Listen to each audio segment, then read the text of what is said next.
Happy Halloween! It truly is the most spooktacular time of the year. And speaking of spooky, I've been thinking with my little noggin. There are a lot of spooky Pokemon out there. Pokemon that just look off. You know, you can't place why, but there's something, just something that tells your mind, hey, this is weird. Weird enough to perhaps scare me, do me a frighten. I decided to list them all the Pokemon I find spooky in a convenient list of 10. So strap in, grab your Halloween candy, and indulge. Welcome to my top 10 spooky Pokemon. Number 10. Pupitar. Starting off this fine list, we have the pre-evolved form to Tyranitar, an actual terrifying beast. At least, terrifying in how fast it can wreck your life. Pupitar weirds me out because of what it is. Now, usually only bugs have the ability to cocoon themselves, but for some reason Pupitar can as well. Despite the name of Larvitar, I don't think any of us were quite expecting the little dinosaur boy to turn into a pupa. It, alongside Bagon, really have no reasons to be doing this. But, reasons withheld, Larvitar takes no issue with chilling inside a cocoon until level 55. In the time it takes to get to level 55 though, what the heck is it doing in there? What is happening to that poor Larvitar inside the Pupitar? I mean, it has eye holes. Not eyes, eye holes. Meaning there's something still inside. The Pokédex even confirms this by saying it already has arms and legs under its solid shell. Ugh, I don't even want to know. The worst part is that Pupitar is confirmed to not even want to be Pupitar. It moves about freely, propels itself by expelling gas like a jet, and wears the scowl of a very stressed middle-aged single mother. And for those of you who work in retail, you know how spooky those ones can be. Number 9. Froslass. Now, Froslass, in my opinion, isn't really all that scary, but it is spooky. To set the tone, why? Why does this Pokemon exist? The evolutionary line consisted of Snorunt and Glalie. Now, these Pokemon are strange, to be sure, but they had something going, as Snorunt is a hat and Glalie is a face. Where does Froslass come into play here? Well, the Pokédex states that in Legends, Froslass is said to be the spirit of a woman who was lost in the mountains.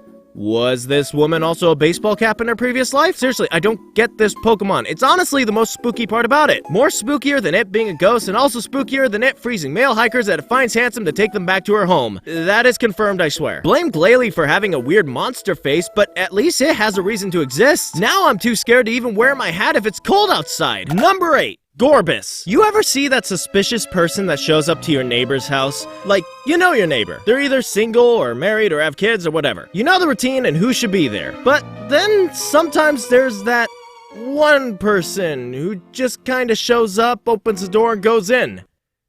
That is Gorebyss. Gorebyss on the surface might not actually be all that spooky. Heck, a lot of people probably find it cute. But you have to read between the lines here. Clamperl evolves into 2 Pokemon. A split evolutionary path. Huntail is supposedly vicious and Gorebyss is supposedly not vicious. But I don't know if I can trust that. Its design is just so blank that I refuse to believe Gorebyss is just Gorebyss. Huntail at least wears its gimmick on its non-existent sleeve. He is a mean and bad fishy. Gorebyss is a mermaid? Nah, bro, I ain't buying that. Gorebyss represents a fear of the unknown. It doesn't do anything, it's not particularly memorable, but it had enough nerve to exist as a split evolutionary path for Clamperl. I'm watching you, Gorebyss.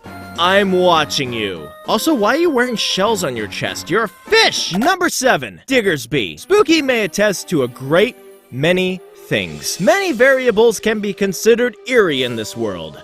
But Diggersby, though? I always wanted to say that. Represents a very specific sort. To explain what Diggersby is to me, allow me to speak in a very bad analogy. Diggersby is that one guy that walks in the bathroom, breathes heavily, I mean the guy sounds like he's about to have a heart attack any second, and stands there looking in the mirror as you wash your hands. Just staring. No rhyme or reason. And he's also slightly in your way, so you have to, like, shuffle around him to get to the paper towels. That is Diggersby! He's just so ugly and weird and just plain uncomfortable to look at. Bunnelby was cute, and I don't demand Bunnelby's evolution to be just as cute. It was just terrible foreshadowing to the monstrous, putrid, dirty, and frankly invasive evolution that we would get. Diggersby ain't just weird, it's unsettling. And it ain't just unsettling, it's downright spooky. Number 6. Komala. You know, Komala didn't have to be spooky. I don't even think it wanted to be spooky, but you all made it spooky. Okay, to paint the picture, it is November of 2016, and Sun and Moon just released to the world. You go through the game and discover a cute new koala Pokemon, an animal that has never been made into a Pokemon before, and a lot of people were hoping to get one. A bit of time passes and one of your buddies walks up to you. He's been playing the game too, and he brings up an interesting detail about Komala, that the shiny form doesn't have any other color alteration other than the log it carries. Neat little detail, perhaps a tad disappointing, but neat. Then he brings up something else. The log is the real Pokemon, and Komala is just the empty puppet it carries around. What? Why did this theory have to be created? Why couldn't Komala just be left alone? It doesn't help that everything proves this as being factual. It doesn't move during its walking animation, it hardly moves at all during its attack animation, and like I stated before, it is the only shiny Pokemon to not change color at all! At least, unironically. Since this theory unfortunately makes a lot of sense, a Pokemon that carries around a lifeless husk is of course going to be spooky to me. The only thing I could say to whoever made this theory is, thanks!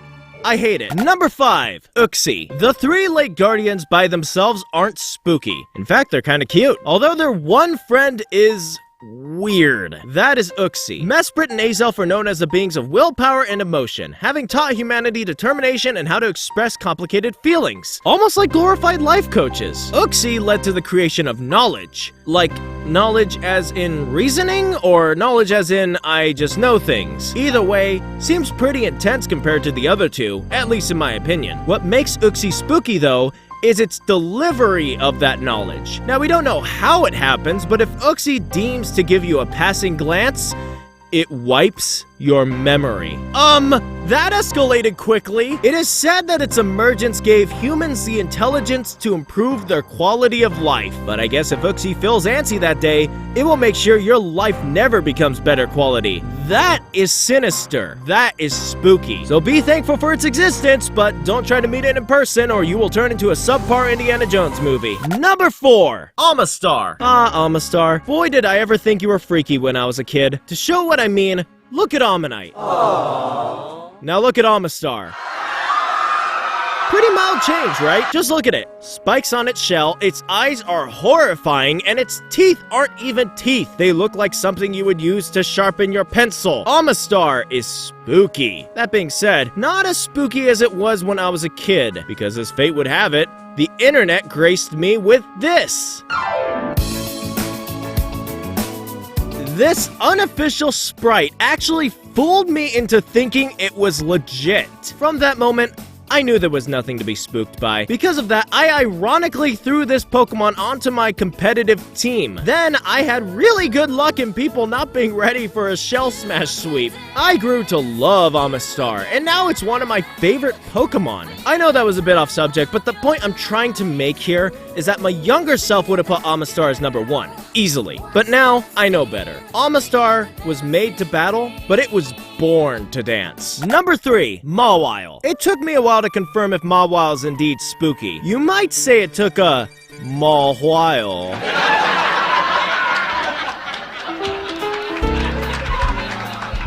Mawile is a bit of a strange Pokemon to list here. On one hand, Philia from Skullgirls. On the other hand, gross amalgamation of a Pokemon and some freaky, dark entity. But Mawile nowadays is seen as more cute, I think. Perhaps its Mega Evolution helped in bringing that out to the modern world. However, back in 2003, when Mawile was irrelevant, you didn't really know what to make of this, an unsettling jaw monster that existed as the head or hair to some sort of other Pokemon. This Pokemon would mostly be found in caves and also possess a steel typing, a relatively rare typing back then. Mawile just existed as that uncanny mystery that Pokemon fans like me mostly avoided. The same sort of people that don't want to think of Wobbuffet's tail or Girafarig, especially when that beta image came out. Number 2, Musharna. Musharna, where do I get started with you? First off, your cry alone is nightmare fuel.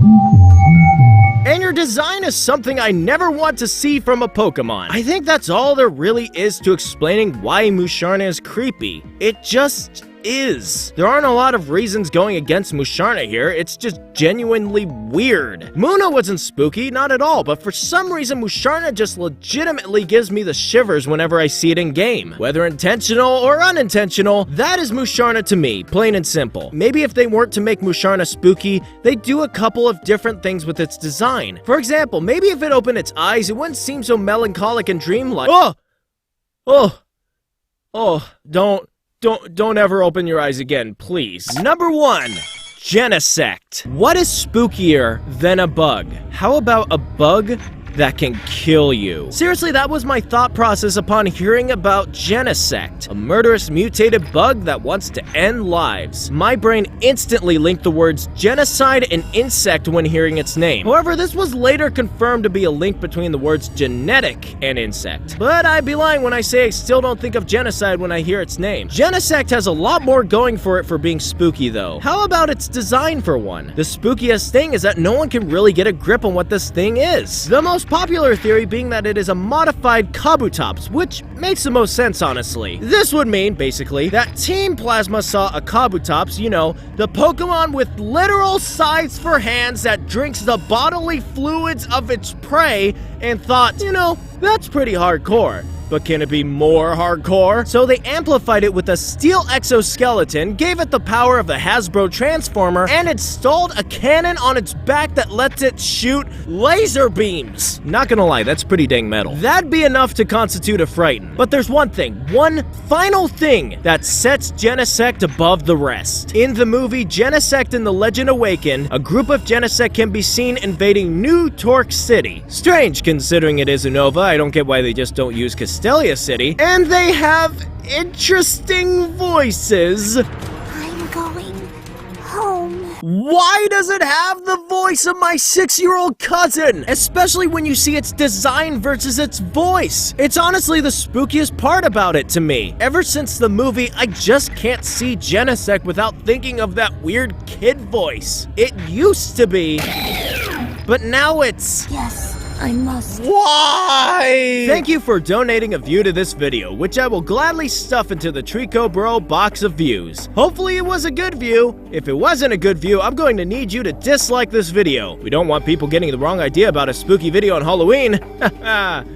That's gonna come back to haunt me. But I do hope you liked the video enough for it to put a smile on your face. Enjoy your Halloween, folks, and remember that if you are planning to do the Monster Mash tonight, then you must pledge your loyalty to the Graveyard Smash.